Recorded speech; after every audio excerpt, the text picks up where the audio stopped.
Hello guys. तो आज हम बात करने वाले हैं the hottest topic that is Trump के टैरिफ्स।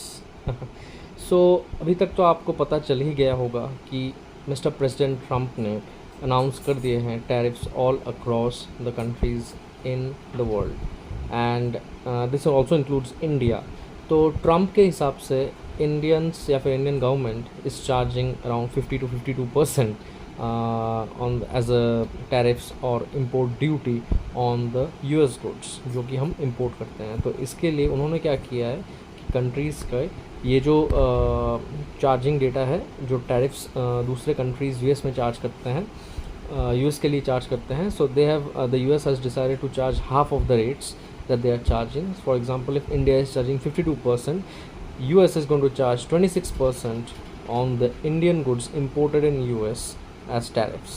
So ये टैरिफ क्या है? Tariff is nothing but kind of an extra charge या फिर कुछ टैक्स आप समझ लीजिए, जो कि हर एक गुड्स में अभी से लागू होगा।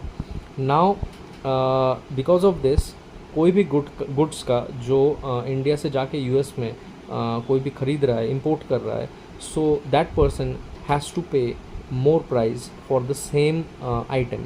मान लीजिए कोई एक शर्ट यहाँ से जा रहा है एंड उस शर्ट का प्राइस 100 रुपीज़ है, तो अभी टैरिफ्स लगने के बाद वही शर्ट यूएस में जाके 126 रुपीज़ में ख़रीदना पड़ेगा किसी को भी, यूएस कंज्यूमर को भी।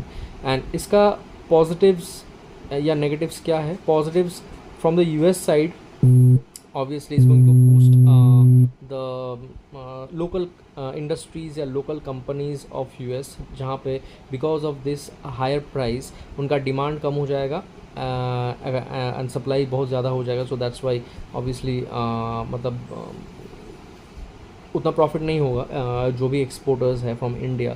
सो that's why they are going to stop exporting goods to US. And again on that note, जैसे जैसे सप्लाई कम होता जाएगा, after a point of time demand जैसे ही बढ़ेगा वापस, then the industries or the companies is going to pop up in US to meet the demands of the US people. So that's the positive side from positive point for US. अभी negative point क्या है? Obviously क्योंकि जैसा मैंने पहले बोला कि Indians के जो एक्सपोर्ट्स है वो कम हो जाएंगे, तो इसके लिए इंडिया के फिजिकल एक्सपोर्ट्स या फिजिकल सरप्लस में, सॉरी ट्रेड सरप्लस में वो इफेक्ट होगा, ट्रेड डिफिसिट उसका बढ़ जाएगा। So that's how it's going to work out. Now the thing is that it's been expected 3 million का लॉस हुआ है बिकॉज ऑफ दिस टैरिफ्स के शॉक्स की वजह से।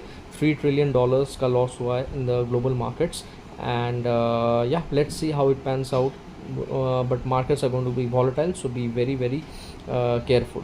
Thanks.